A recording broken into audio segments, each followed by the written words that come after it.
Futures and options on futures trading involve substantial risk and is not a suitable investment for all types of investors. Past results are not necessarily indicative of future results. When I use the word I in this video, it refers to what I teach in my charting course or what I author in my twice daily oral and written updates. Prices shown on charts and quote boards are in real time and take into account all known activity up to this point in time.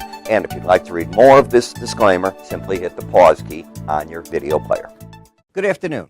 Ira Epstein of Lynn & Associates with your agriculture update for this sort of quiet, and it is a pretty much quiet day on this Thursday, the 24th of August, 2017, around 2:35 p.m. Central Daylight Time.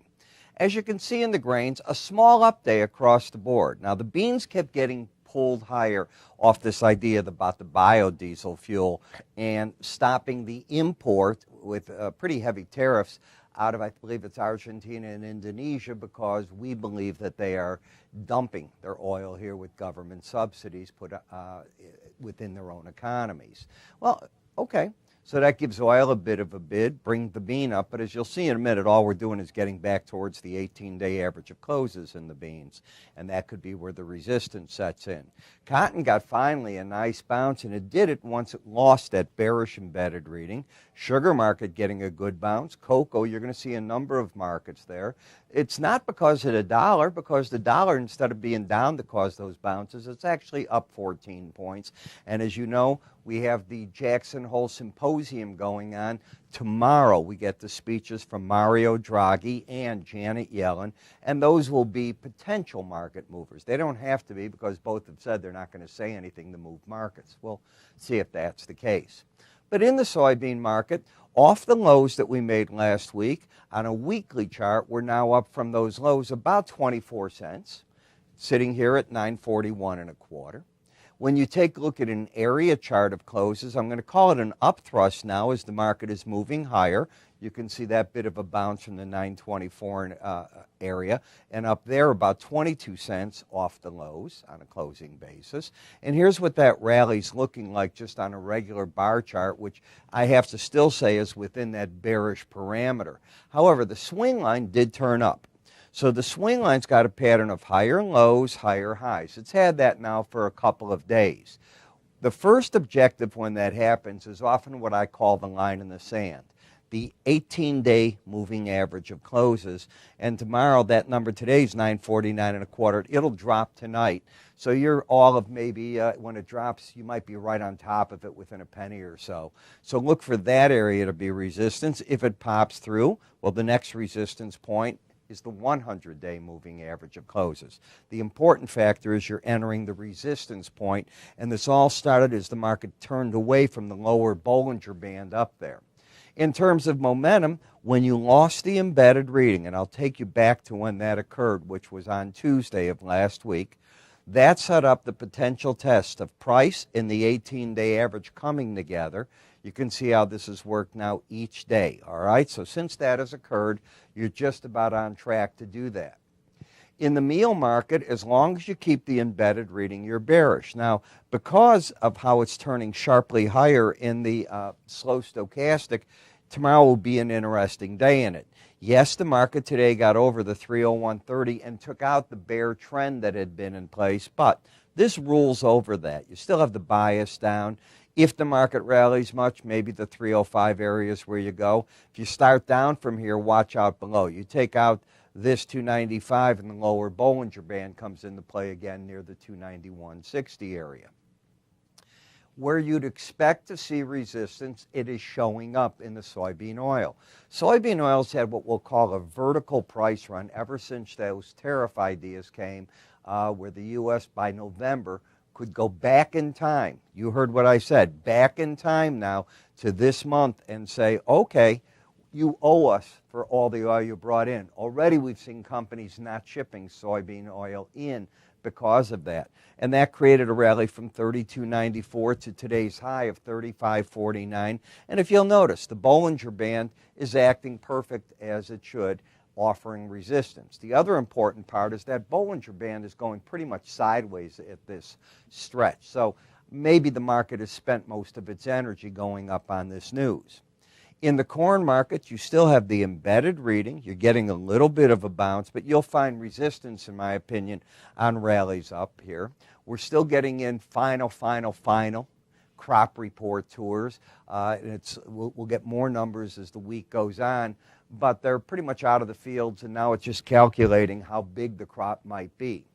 In the wheat market, you had a good reversal day today. So this is the first day, if we come back here and just look at 428 to 434.5, we took out the low and the high, closed higher, so we have key reversal, outside day. Key reversal is the market made the lowest low of the whole move, took out yesterday's high and low, closed over the opener near the high part of the range. So it's a key reversal. Could it have legs? It could, but this is what probably is going to rule the day, just like in the other markets. When you have an embedded reading until it's lost, very hard to get a contra-trend move that's got legs to it. In the sugar market, when you lost the embedded reading right here, notice how you have the embedded reading. Embedded means both the red and the blue, K and D lines, are under 20 for more than several days. You lost that reading right here on Monday. Now, when you lose it, price and the 18-day average often come together. Market dropped back on Tuesday, made its move yesterday, and right through it today. So as far as I'm concerned, now the market is in an uptrend short term. It's reached its objective. It's not overbought. Bias is up. You're over the 18-day average. Trend is up, and momentum is up. If the market puts on a rally, maybe it goes up here. If it decides to back off, you'll play around that 18-day average trying to figure out what to do next. In the Deese coffee, the market has just had a vertical price decline. I haven't showed this chart in a while since I was showing the OJ, but you can see embedded reading, falling apart, and ready to get the potential here of a bearish crossover in moving averages where the 18-day gets under the 100. In the cocoa market, today the market lost its embedded reading. Numbers over 20. The market gets over 1896. So you've got a market that has done a couple of things. It is saying, barring it coming down tomorrow and re-embedding, that you've got higher lows, higher highs. This area is a potential upside target unless the embedded reading grabs hold again. In the cotton market, once you lost the embedded reading 2 days ago, I think it was two, it was right here that the market lost it, and that was Tuesday. So I am right. When you lost it, unless you broke the next day hard, which you didn't do, the odds favor the 18-day average. You hit it right away, and now you're getting some follow-through with it.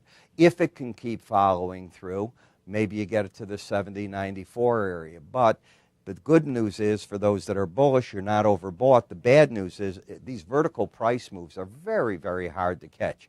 You're almost forced to just get in, close your eyes, and that's not the way to trade. In the cattle market, the bear move stays in place, except you lost the embedded reading. I keep saying embedded reading. You've had so many of them. It's not uncommon when you get these low volatility times in the summer, but lower highs, lower lows losing this reading. I'd be very cautious. If this market wants to pick up and rally from here, the 18-day average at 109.05, about 220 points or so higher, is there. Is that about what it is? It's a little more than that, actually, about 230 points. So just keep your eye on that. In taking a look at feeder cattle, oversold condition, swing line pointing higher, resistance, 18-day average. If you can pop through that, maybe the 100. I don't see this market just picking up and running because of how those moving averages are laid out. And in the hog market, a key reversal day.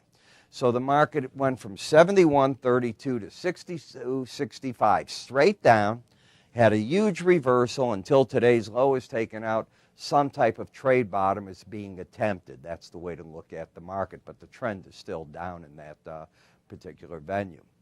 You know, I talk about all these interesting parts on the charts, and we've put together two indicators with our good friends at Modern Trader.